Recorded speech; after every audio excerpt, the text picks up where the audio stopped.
Bucs fans, your Tampa Bay Buccaneers are looking to go 3-0 for the first time since 2005. They have the New York Jets coming into town. It's Aaron Glenn as a new head coach of that football program. And also, no Justin Fields this week. Tyrod Taylor is going to be the QB1 because Justin Fields is out with a concussion.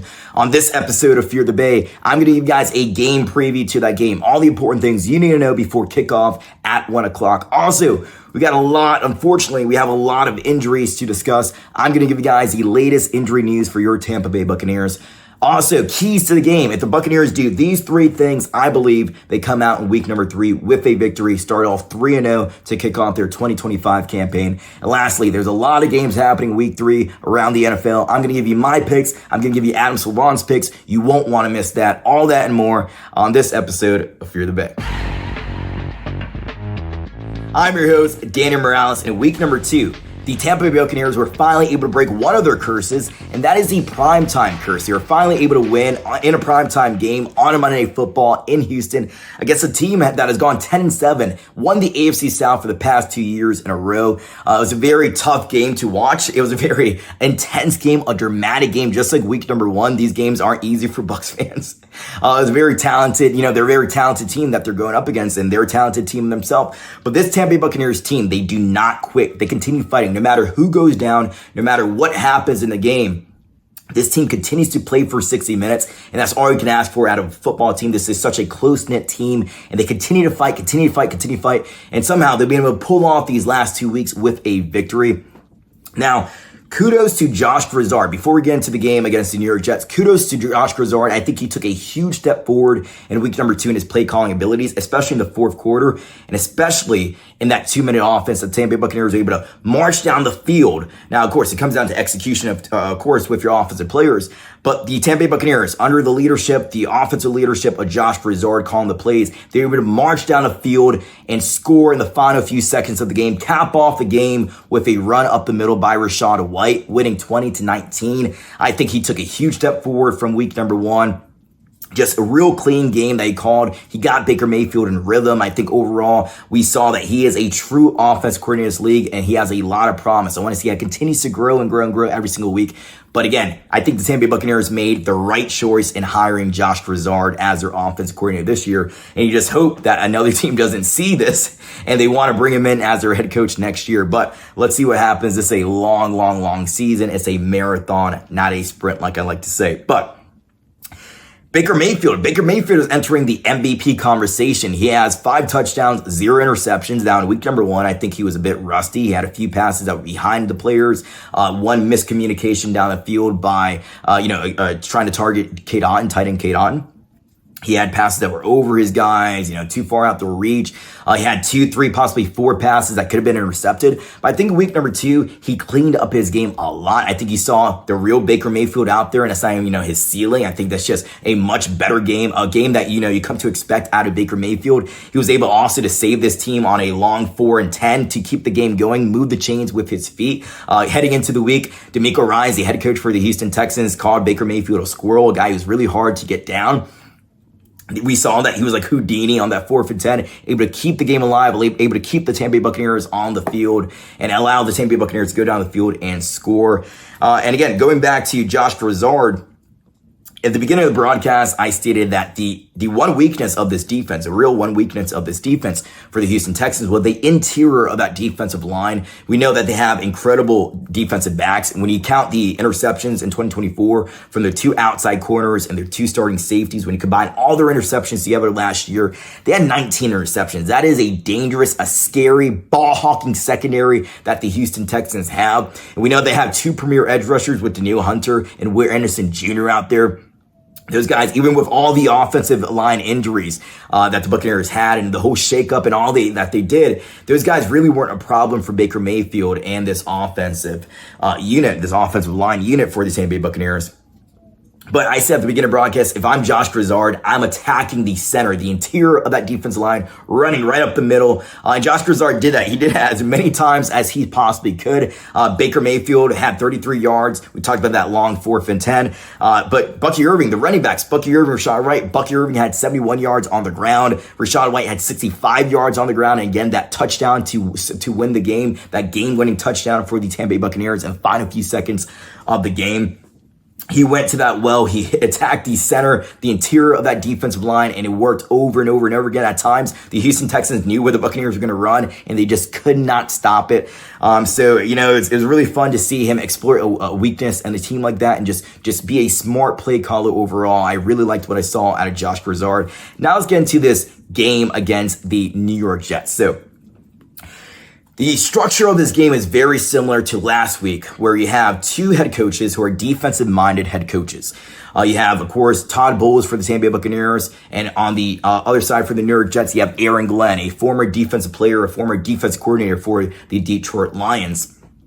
But two defensive-minded head coaches. And Aaron Glenn doesn't want to be seen as a defensive-minded head coach. He wants to be seen as an overall head coach, a true head coach who can coach and command all three phases of his football team. But let's be honest, he is a defensive-minded head coach. And both of these head coaches have offensive coordinators who are inexperienced. This is going to be their third time ever calling a game in the NFL at the NFL level. So for the New York Jets, they have the young offensive coordinator who's with the Detroit Lions and with Aaron Glenn underneath Ben Johnson. Tanner Engstrand. So Tanner Engstrand, he was actually a guy who the Tampa Bay Buccaneers brought in, just like last week from Nick Haley. He's a guy who the Tampa Bay Buccaneers brought in 2024 after Dave Canales, the former offense coordinator of this team, after he went off to the Carolina Panthers and became the head coach for the Carolina Panthers and are searching for the next offense coordinator. They interviewed Tanner Engstrand and they decided not to go with him overall, because they thought the better option was Liam Cohen.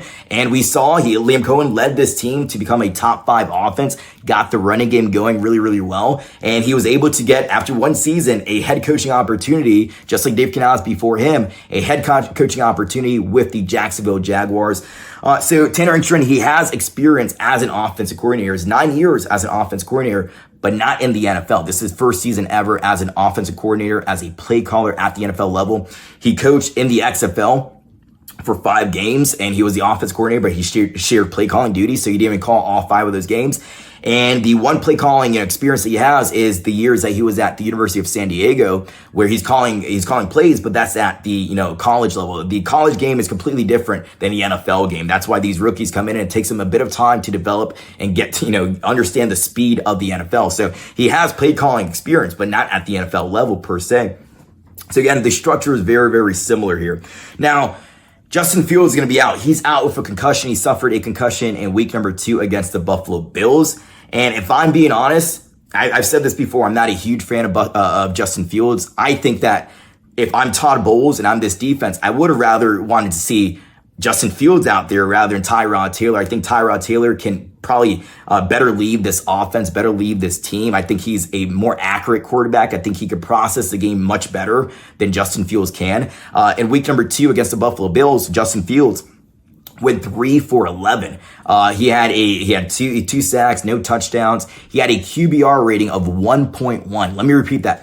1.1, and somehow that's not the lowest in New York Jets franchise history. Sam Darnold had a game. We had a 1.0 QBR rating. I believe last year Aaron Rodgers had a 1.1 QBR rating against the Buffalo Bills. So, if I'm Todd Bowles and I'm the Tampa Bay Buccaneers defense, I much rather would have wanted to see Justin Fields out there over Tyrod Taylor. I think Tyrod Taylor is a better quarterback than Justin Fields. He's had plenty. I think he has 59 starts as a quarterback in this league. Most of those came with the Buffalo Bills. But he has a very good touchdown to interception ratio. I believe he has 69 touchdowns, 29 interceptions throughout his career.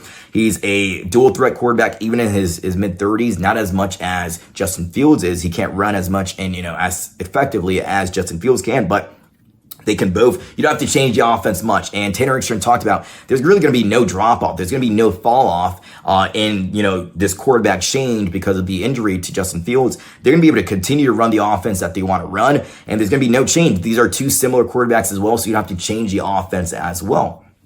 So that is a big thing there. So For the New York Jets, the main target they have is Garrett Wilson. So Justin Fields and Tyrod Taylor, the two quarterbacks for this New York Jets team, they've thrown a total of 44 passes throughout week number 1 and week number 2.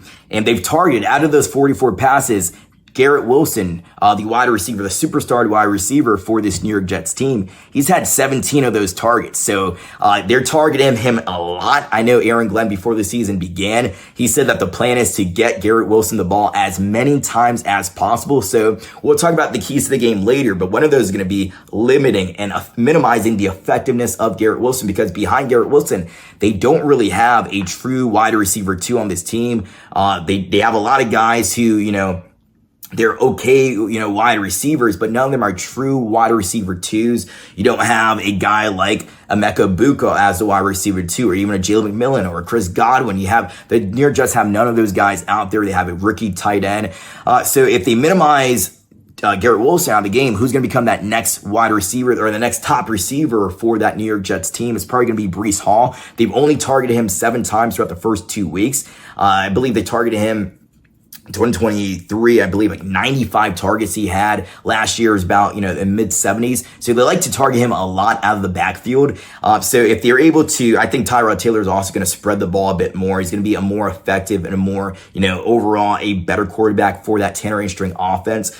But if the Buccaneers take out Garrett Wilson, like I expect them to do, a lot of this game, the pass coverage is going to come down to the 2 inside linebackers, Sebastian Dennis and Levante David, hitting those, getting those checkdowns, making sure they limit Breece Hall, in his receptions out of the backfield. I think, Sebastian Dennis has had an up and down season so far these first 2 weeks, but I look for him to continue to improve. I know a lot of people are considering him a bust already, but I think be patient with him. I think he has a lot of potential, and I look for him. This could be a big week for him going up against Breece Hall. I look for him to have a bounce back game, to have a better game than he has had so far. So overall, I think that this is a tough game for the Tampa Bay Buccaneers because of all the injuries they have, which we'll talk about next segment, but I think it's still a winnable game, and it's a game that Buccaneers fans are hopefully able to, because it's a home opener, hopefully able to leave the stadium, Raymond James Stadium, happy and have a beautiful victory Monday. But right now, let's get into the injury status for your Tampa Bay Buccaneers. Bucs fans want to know how you can help this channel, Fear the Bay, continue to grow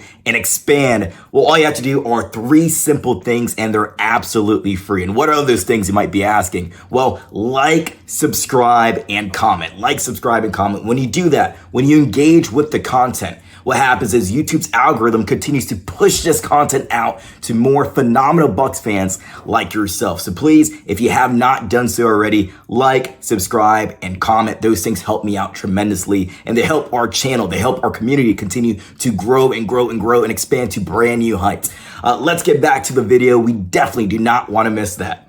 The injury bug has hit this Tampa Bay Buccaneers team very, very hard, very badly throughout the first few weeks of the season and in the offseason as well, of course, when they lost guys like David Walker Jr. for the entire year. However, this was very hard for the Buccaneers this week. They lost 3 other starters to IR. Now, 2 of those guys are going to be out for the entire season, and one of those guys is going to be able to come back at least after the next 4 games. So, let's get right into it. Elijah Cansey, a young, promising guy, a guy who wanted to have the most sacks in the NFL this season. And I think, a lot of people are considering him a bust. They call him glass and all these kind of things. But some of these injuries you just can't avoid, especially as a defensive lineman. You're going up against these guys, torn pectorals, what he's out with. He's going to be on season-ending IR.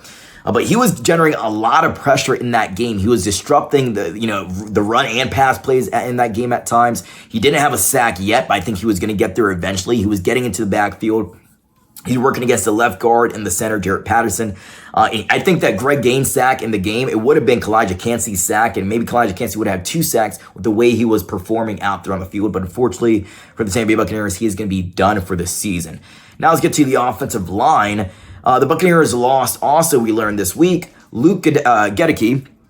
He's going to be out. He re-aggravated that foot injury, the foot injury that he was dealing with throughout, the week leading up to the football game week number 2. He missed 2 days of practice, but was able to come back for the final day of practice on Saturday.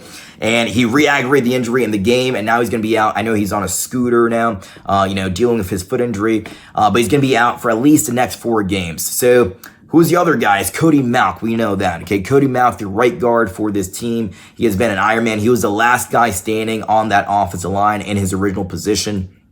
He is now done for the season. He was able to finish the game somehow.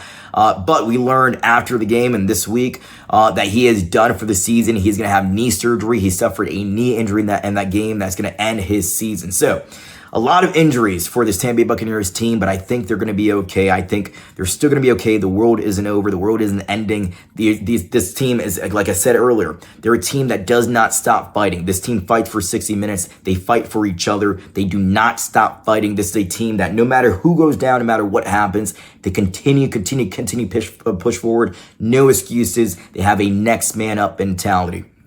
So this week, who's in, who's out for the Tampa Bay Buccaneers? So Chris Godwin Jr. and Tristan Wirfs, they both practice in a limited capacity this week for all 3 days, Wednesday, Thursday, and Friday. Wednesday was a walkthrough, but they're both going to be out this week.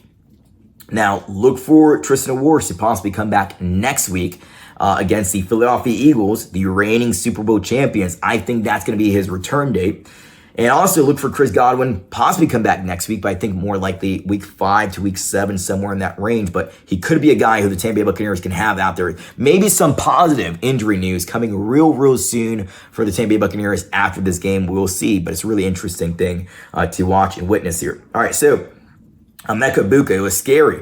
He missed Wednesday's practice. He missed Thursday practice with a hip and groin injury. But luckily, he was out there Friday in a limited capacity. He's questionable for the game on Sunday, but at least he was able to practice on Friday. That was always an encouraging sign. If you don't practice all 3 days, you're probably not going to play. I think he's a young guy. Hopefully that means he can heal quickly. We saw in really the second half of the game when he suffered his injuries on sideline getting wrapped up, that he wasn't as productive as he was before the injury occurred. And he did have a touchdown, so he has 3 touchdowns now on the season, but he wasn't the fully 100% Emeka Egbuka that we've seen, throughout really 6 quarters of the season so far. So he's questionable. I think he plays. I think he's going to be out there, but you never know what's going to happen. So Vontae Dennis, he was dealing with an ankle injury this week. He was removed from the injury report. He's going to be able to play. Hassan Reddick also, he was dealing with a shoulder injury. He was able to practice in full on Thursday and Friday. He's going to be out there on the field. And Baker Mayfield, he was a bit banged up. If you saw the play where he went down, a few plays where he went down, he was reaching down for his lower leg. After the game, he was limping. He had a little bit of a limp. But, he's a very tough guy. He does not stop fighting. There was a play where he has that long run play, and he gets like a shoestring tackle, and he goes down, and he's holding his leg, but he quickly bounces up, and he gets in the face of C.J. Gardner-Johnson, and they go back and forth. But, man, he just has a lot of fight, man. This is a guy who you love to watch, you love to see as your QB1 if you're a Tampa Bay Buccaneers fan. And for the New York Jets, real quick, Justin Fields is going to be out. Jermaine Johnson, we talked about those 2 guys. Jermaine Johnson is going to be out. Jermaine Johnson had 7.5 sacks last year. He's the bookend edge rusher opposite of Will McDonald, who had 10.5 sacks last year. He had a breakout season for the New York Jets. He's going to be out. You have Josh Reynolds, wide receiver for the New York Jets. He's out. Another wide receiver that they have down. They really don't have a true wide receiver too. Jay Tuffle, a defensive lineman for the New York Jets, he's out also. Okay, so really the main injuries here are Jermaine Johnson and Justin Fields not being out there for the New York Jets. Now, let's get to the keys of the game for the Tampa Bay Buccaneers. These are 3 things I believe they need to do to come out Sunday with a victory. Let's get into the keys of the game for your Tampa Bay Buccaneers. What do they have to do to come out 3-0, win on Sunday, win in the home opener against the New York Jets? Last week, this New York Jets defense allowed a total of 224 yards on the ground. That is insane to give up. The New York Jets defensive players don't even know what happened because they all said, Sauce Gardner, Quinnen Williams, they all said they had a great week of practice, and all of a sudden, come game time, none of that transferred over. All that entire great week of practice, none of that transferred over to the actual game. And they had a bunch of missed tackles, a bunch of penalties. They couldn't get James Cook down. James Cook had 132 yards, 6.3 yards per carry, 2 rushing yards. So My very first key of the game is to continue to exploit that rushing defense for the New York Jets. Use a backfield, a committee. All three of your running backs, all three. Bucky Irving, Rachaad White. Bucky Irving, again, who had 71 yards in week number 2. Rachaad White, who had 65 yards in the touchdown week number 2. And put Sean Tucker out there. Give him some reps. Have that 3-headed monster at running back. Bucky Irving, Rachaad White, and Sean Tucker lead your game. Rely on them heavily. If I'm Josh Grizzard, that's what I'm doing. Now, you might say, well, what offensive line are they running behind because of all these injuries? Well, they're probably going to have Elijah Klein out there at right guard. I'm just speculating here. They're probably going to keep for this game because Tristan Wirfs is out. They're probably going to keep Graham Barton, who he's not an NFL left tackle, but he's holding up the best that he can. So left tackle, probably going to have Graham Barton, left guard, Michael Ben Bredesen, right guard, you're going to have probably Elijah Klein. That is to be seen of exactly who they have out there. And then right tackle, they're going to have Charlie Heck most likely out there over Ben Chikuma. But that's going to be your line. And if I'm Josh Grizzard, I rather with a banged up offensive line, I rather have the focus of this offense, the focus of this game plan be on the ground in the run game rather than having Baker Mayfield throw for 30, 35, 40 passes and being vulnerable back there. He can escape, he could be Houdini, he could be a squirrel and move the chains with his feet. But I rather rely on the rushing game, the ground game, if I'm offensive coordinator Josh Grizzard. And just, Quentin Williams said they don't know what happened and that this would never happen again. They would never allow that many, rushing yards to be allowed on the ground, that many rushing yards to be surrendered by this New York Jets defense. But man, while they're still trying to fix all those problems that they have in the run game, in the run defense game, I'm going to continue to attack them. I'm going to test them. I'm going to test them with all three of my running backs, Bucky Irving, Rachaad White, Sean Tucker. Let's see what they can do. Let's see if they, in 1 week, if they corrected all those problems they had in the run defense. Next, eliminate Garrett Wilson. Okay, this is going to be most likely Zion McCollum's duty. Okay, Zion McCollum going one-on-one against Garrett Wilson. You might, cover him with a safety at times, but I think, eliminate him from the game as much as possible. I talked about it. The New York Jets, they've had 44 pass attempts throughout the first 2 weeks of both of their quarterbacks, Justin Fields and Tyrod Taylor. He's gotten 17 of those targets. They're going to target him a lot. They're going to target him early and often. Now, Josh Reynolds is out for the game. They have Allen Lazard, former clutch, wide receivers, former Super Bowl champion Tyler Johnson with the Tampa Bay Buccaneers. He's out there as well. They have a young, speedy rookie, a track star out of Georgia of Aaron Smith, who they drafted in the 4th round. But they don't have a true wide receiver too. So if you eliminate Garrett Wilson from this game, the best that you possibly can, well, that puts a lot of pressure on Tyrod Taylor, who again didn't have any snaps throughout the training camp or preseason because he was recovering from a knee surgery, and this is a new offense for him. So put a lot of pressure on him. Make him look for other guys to throw it to, and make those other guys, make the Allen Lazards of the world, or the Aaron Smiths, or the Tyler Johnsons, or the rookie tight end, make them step up and make them have, force them to have a great game if they want to have success on offense. So for me, again, run the ball as many times as you possibly can, lean on it, and also on defense, eliminate Garrett Wilson from this game. And again, if you do that, like I said earlier, it's going to put a lot of pressure on Servante Dennis and Levante David to stop Breece Hall, who's probably going to get a lot of targets out of the backfield. But those guys are going to need to step up. Levante David almost had an interception in week number 2. It hit him right in the hands. Somehow he didn't come down with it. But I want to see Servante Dennis again. I want to see him step up. You need to have a good game, Servante Dennis. If you're listening, buddy, I believe in you. But you need to have a very good game in week number 3. I want to see you bounce back. Because at times they're getting him out of the game and putting Deion Jones out there. I don't think that's a good sign for his future. He needs to step up so they don't even have to think about putting Deion Jones in the game. Lastly, make your kicks. Same exact third key of the game that I had last week, because Chase McLaughlin continues to have struggles in the kicking game. Now, in week number 1, he missed a extra point and he missed a field goal attempt. That dropped 4 points off of the scoreboard for the Tampa Bay Buccaneers. Last week, he missed a field goal attempt. So in total, the Tampa Bay Buccaneers would have had 7 more points, throughout the first 2 weeks if it wasn't for Chase McLaughlin missing, his kicks and his extra point attempts, his field goals and extra point attempts. This is a very mental game. This is especially for a kicker. And I was talking about it on the broadcast. I talked about it also on the Frozen Pirate podcast with my good friend Louie. If you didn't check out my reaction to this game on Wednesday, I believe after this video is over, go to the Frozen Pirate podcast and watch Louie's latest video. I'm on there from 8 to 8:30, and afterwards you can see a lot of great content that Louie puts out. But I talked about it. So if I was Todd Bowles, and again, like I said before, maybe I'm just a loyal guy, maybe I'm just uber loyal, too loyal. But if I'm Jason Light and I'm Todd Bowles, I know my kicker. I know Chase McLaughlin is going through, a bit of a low here. He's going through, a really, really mentally hard time when you're missing these kicks and you have, a lot of negative attention on you.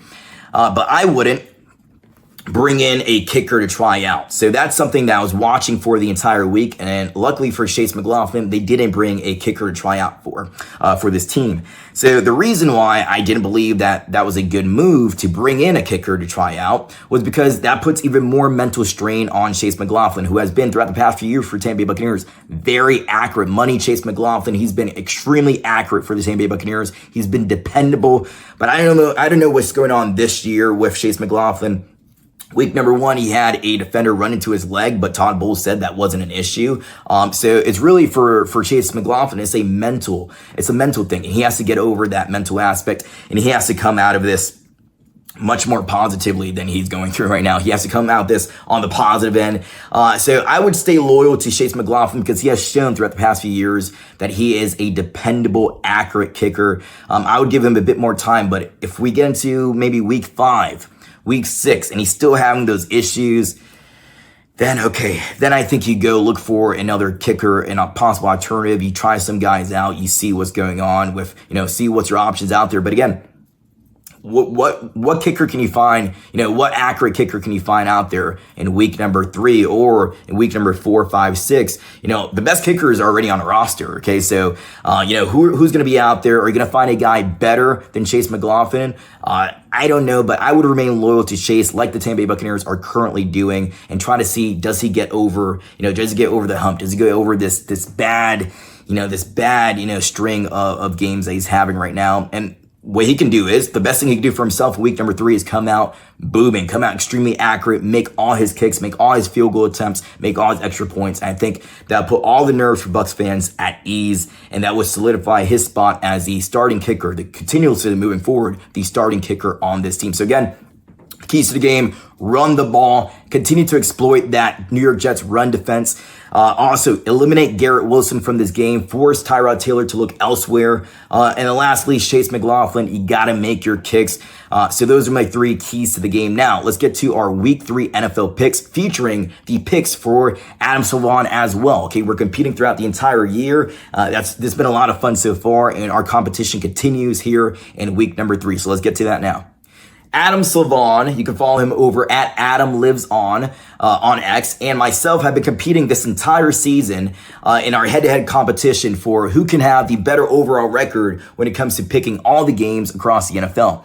Where does the leaderboard stand right now? Well, both of us are 27-6. Both of us are tied up.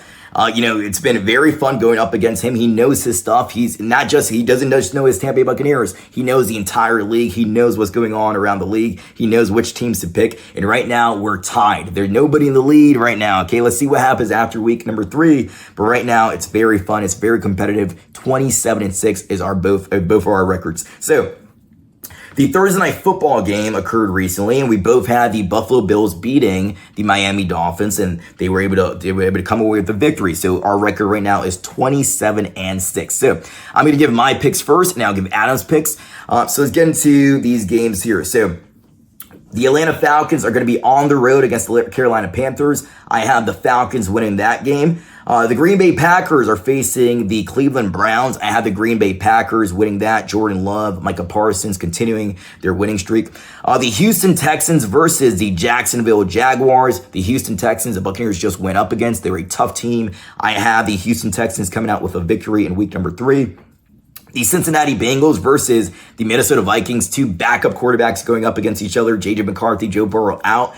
I have the Bengals having the edge here in week number 3 over the Minnesota Vikings. The Pittsburgh Steelers versus the New England Patriots. I'm taking the Steelers over the Patriots. The Los Angeles Rams versus the Philadelphia Eagles. That's going to be an interesting game because if the Buccaneers are going to face the Philadelphia Eagles, the reigning Super Bowl champions, in week number 4. So it's going to be interesting there. I think the Eagles come out with a victory there.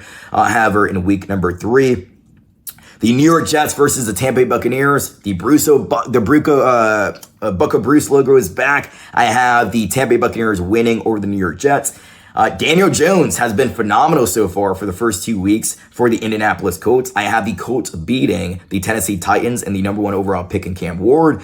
Las Vegas Raiders versus the Washington Commanders. Now we know that Jaden Daniels is going to be out. Marcus Mariota in as the QB1 for the Washington Commanders, but I still think the Washington Commanders will come out with the victory in that game.